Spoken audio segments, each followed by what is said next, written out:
आप सभी का स्वागत है। आप इस वक्त राष्ट्रीय न्यूज़ के साथ हैं। मैं हूं नासरुद्दीन।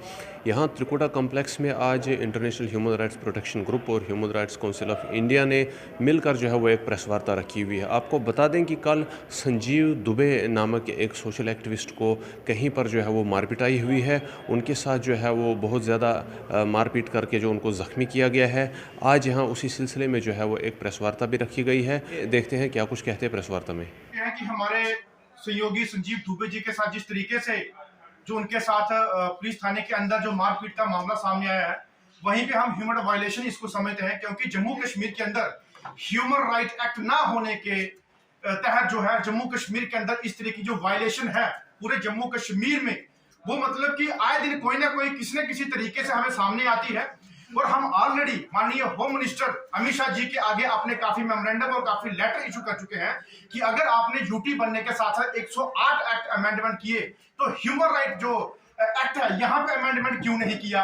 अगर आपको पता है कि पूरे हिंदुस्तान में नंबर 1 जो ह्यूमन वायलेशन है जम्मू कश्मीर के अंदर होती है, तो क्योंकि यहाँ पे और भी यूएनओ जैसी जो भी हमारी संगठन है या बाहर के इंटरनेशनल है, वो यहाँ पे आके प्रूफ कर चुके हैं कि वायलेशन बहुत ही बड़े पैमाने पे होती है। हालांकि एक मामला सामने, हमारे पास काफी मामले सामने आते हैं और इस तरीके को देख के हम लोग ऐसे ऑफिसर के साथ हम लोग ये कहना चाहते हैं कि अगर ऐसे ऑफिसर जो पब्लिक सेफ्टी के लिए होते हैं वो पब्लिक के साथ इस तरीके की अगर डील करेंगे तो कैसे जो पब्लिक है उनके साथ अपना साथ होकर काम करेगी। और जिस तरीके से हमारे सामाजिक कार्यकर्ता इस तरीके काम करने वाले अगर उनके साथ ही अपना ही भेदभाव निकालेंगे तो हमारा जो अपना कोऑर्डिनेशन है पुलिस का और पब्लिक का वो कतई बराबर नहीं रहेगा। जिसके चलते हम यहाँ के डीजी साहब को भी एप्लीकेशन लिखेंगे और होम मिनिस्टर को भी लिखेंगे कि आपने अगर इस तरीके के ऑफिसर रखे हैं तो क्या पब्लिक के सेफ्टी के लिए है कि पब्लिक को मार पीटने के लिए है। अगर कोई भी वो इलीगल एक्टिविटी करते हैं तो उसके लिए वो गुनहगार अगर है तो उनको किया जाए, लेकिन अपनी रंजिश निकालने के लिए इस तरीके की ह्यूमन वायलेशन जो है हम कहते बर्दाश्त। क्या आपको लगता है कि जंगल राज है यहाँ पे? बिल्कुल जंगल राज है, डिक्टेटरशिप है, यहाँ पे तानाशाही है, यहाँ पे इस टाइम बाबूशाही चल रही है। क्योंकि सरकार जो होती है, जब मौजूदा सरकार पब्लिक के साथ डायरेक्ट डील करती है, लेकिन यहाँ पे पब्लिक और सरकार का कोई तालमेल है नहीं, जिसके चलते पब्लिक जो है डायरेक्ट किसी मिनिस्टर के साथ या सीएम के साथ या किसी एलजी के साथ जो है इस टाइम जो है अपनी बात रख सके, क्योंकि बीच में कोई ऐसा नुमाइंदे है ही नहीं कि जो उनकी बात पूरी सुन सके। जिसके चलते हमारे जम्मू कश्मीर के अंदर अगर गोवंश अपना गो तस्करी होती है, नशा है, जहां हमारे लड़कियों के साथ छेड़खानी होती है या किसी तरीके से गलत जो है एक्टिविटी गतिविधियां पे होती हैं, वो किस तरीके से पब्लिक इनके साथ साथ लेके करे। अगर पब्लिक के साथ ये बराबर नहीं चलेंगे तो कोऑर्डिनेशन कैसे करेगी पब्लिक। मैं नहीं कहता कि पूरा डिपार्टमेंट गलत है, लेकिन ऐसे कुछ ऑफिसर गलती करके पूरे डिपार्टमेंट का नाम खराब करने का जो काम करते हैं, ऐसे ऑफिसरों को जो है जो हाई अथॉरिटी के ऑफिसर है उनको देखना चाहिए कि डिपार्टमेंट किस तरीके से सेफ है। आप चाहते हैं कि पॉपुलर गवर्नमेंट हो तो बात सुनी जाएगी। पॉपुलर नहीं, मौजूदा गवर्नमेंट हो, जम्मू कश्मीर की अपनी गवर्नमेंट हो, जिस तरीके से लोगों के नुमाइंदे जो है असेंबली के चुनाव बिल्कुल वो होनी चाहिए। क्योंकि पब्लिक तो किसी न किसी अपने कंसर्निंग एमएलए के पास आए, मिनिस्टर के पास आए बात सुनने के लिए, बात करने के लिए। अब कोई गवर्नमेंट है ही नहीं। अब एलजी के पास कितने लोग जाएंगे गांव के उठ के, या लोग जाएंगे कौन उठ के वहां पे, या सेंटर में जाएंगे वहां पे उठ के। हमारे पास है ही नहीं सरकार, तो किसके आगे रोए, किसके आगे बोले हम। मेरा संजीव दुबे, मैं यहीं पे बिल्कुल थाने के साथ में मेरा ऑफिस है। तो ये पहले जो मुझे फंसाया गया था उस केस में, तो उसके कारण ही ये सारा कुछ हो रहा है। अब ये कोई एसएचओ कोई आए हुए ने, तो ये खाम खा इन्होंने, लड़का भी कोई और था, पता नहीं इनकी प्लानिंग के साथ हुआ, उसने टिकट पकड़ी, वहां से मुझे बुलाया उन्होंने, उधर तो बस मारना शुरू कर दिया कि तू बड़ा मीडिया में बोलता है, बड़ी तू वहाँ पे वो आरटीए वगैरह लगाता है, बड़ी को तूने एप्लीकेशन दी हुई है। मैं सर वो तो मेरा राइट था, उन्होंने सुना ही कुछ नहीं, बस ऐसे मारना शुरू कर दिया और ओवर चार्जिंग का केस डाल के। ये कब का वाकया है? ये कोई 4/4 इसको। अब सरकार से क्या मांगते हैं? मैं यही कहता हूँ कि ऐसे जो ऑफिसर हैं जो जिनको इनके खिलाफ सख्त से सख्त कार्रवाई होनी चाहिए। क्योंकि ये जो खासकर देखो पुलिस होती है पब्लिक की सेवा के लिए, ये नहीं है कि अब ये हम लोगों को ही दबाएंगे। हमने ऐसे कार्य किए हुए हैं कि अब चलो मैं समय का थोड़ा ध्यान रखते हुए आपको बता रहा हूँ, लेकिन ऐसे जो अफसर को इनको बख्शना नहीं चाहिए। आपका क्या नाम है बेटा? आपकी एजेंसी का क्या नाम है? मेरा संजीव दुबे नाम है और मेरा जय श्री राम ट्रैवल के नाम से ऑफिस है और बिल्कुल ये थाने के साथ में ही है। जय श्री राम। आज आपके माध्यम से यहाँ की सरकार को और केंद्र सरकार को दोनों के नोटिस में लाना चाहता हूँ कि ह्यूमन राइट्स वायलेशन के यहाँ जो केसेस हो रहे हैं उनका सीरियसली संज्ञान लिया जाए। मैं ह्यूमन राइट्स कमीशन का मेंबर रहा हूँ, वो जज वाला काम होता है। उस दौरान जो हमारे पास केसेस आते थे वो पटवारियों के और पुलिस ऑफिसर की तरफ से लोगों को जो ज़्यादती की जाती थी उसके केस होते थे। अभी भी वैसा हो रहा है। अभी जो यहाँ जनरल बस स्टैंड में जो केस हुआ है, संजीव दुबे बैठे हुए हैं, ये गौ तस्करी के खिलाफ बड़ा लड़े हैं।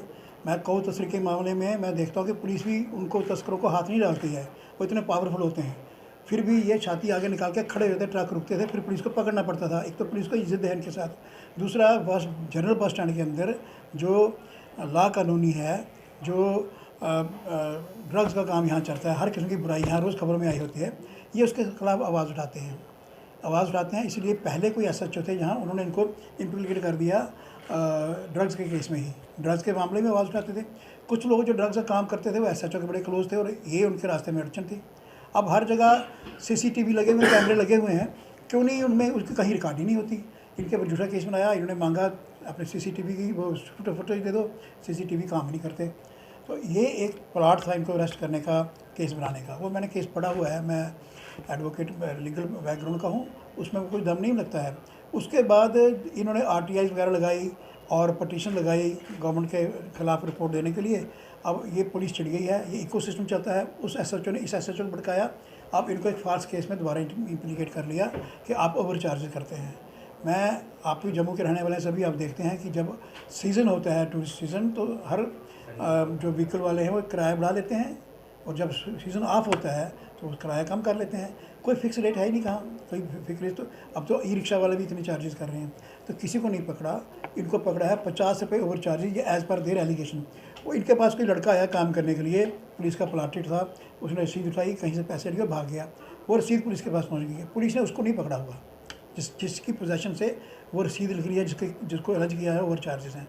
इनके ऊपर केस बना दिया। अब ये है कि ये केस भी देख लेंगे कोर्ट में, लेकिन इससे ज़्यादा दुख इस बात का है कि इनको बुला के और मारा गया। ये इनको फ्रैक्चर आ गया हाथ में, और MLC भी बनी हुई है। अगर ये ओवर चार्ज का केस भी हम मान लो, वो ठीक कह रहे हैं, रसीद आपके पास आ गई, जिसके पोजेशन से आप लिया उसका स्टेटमेंट ले लिया, अगर सवारी का स्टेटमेंट लिया, फिर इसको मारने का क्या मतलब है? और मारते वक्त ये कहा गया कि तू बड़ा एक्टिविस्ट बनता है, तू बड़ा शोर मचाता है, तू पुलिस के ख़िलाफ़ बोलता है। अब पुलिस के ख़िलाफ़ तो बोलते हैं सभी लोग, तो इसका मतलब थाने में ला के मारोगे उनको, और इतना मारोगे कि ये बाजू तोड़ दी उनकी।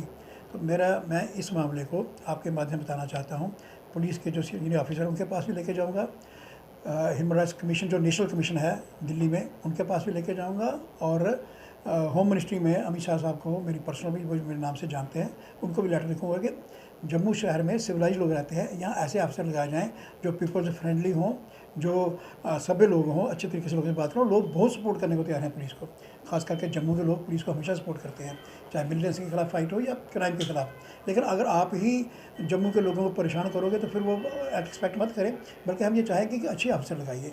जनरल बस स्टैंड जो है ये हमारा एंट्री पॉइंट है, ये हमारा रिसेप्शन है। जो टूरिस्ट आता है पहला इंप्रेशन जनरल बस स्टैंड से मिलता है। JDA वालों की तरफ से यहाँ बद इंतज़ामी है, और पुलिस की यहाँ जो पुलिसिंग की चल रही है, तो लोग बाहर के लोग परेशान होते हैं। अगर किसी की कोई चोरी आती है, कोई इनकी रिपोर्ट लिखने को तैयार नहीं, और विक्टिमाइज़ करते हैं आम लोगों को। इसलिए मेरा आग्रह है कि जम्मू बस स्टैंड पे अच्छे ऑफिसर, अच्छे बैकग्राउंड के अच्छे अफसर भी हैं पुलिस के पास, ऐसी बात नहीं है, पढ़े लिखे लोग लगाइए जो पीपल्स फ्रेंडली हो, और जो भी टूरिस्ट वहाँ बाहर से आए उनका अच्छा बिहेव करें।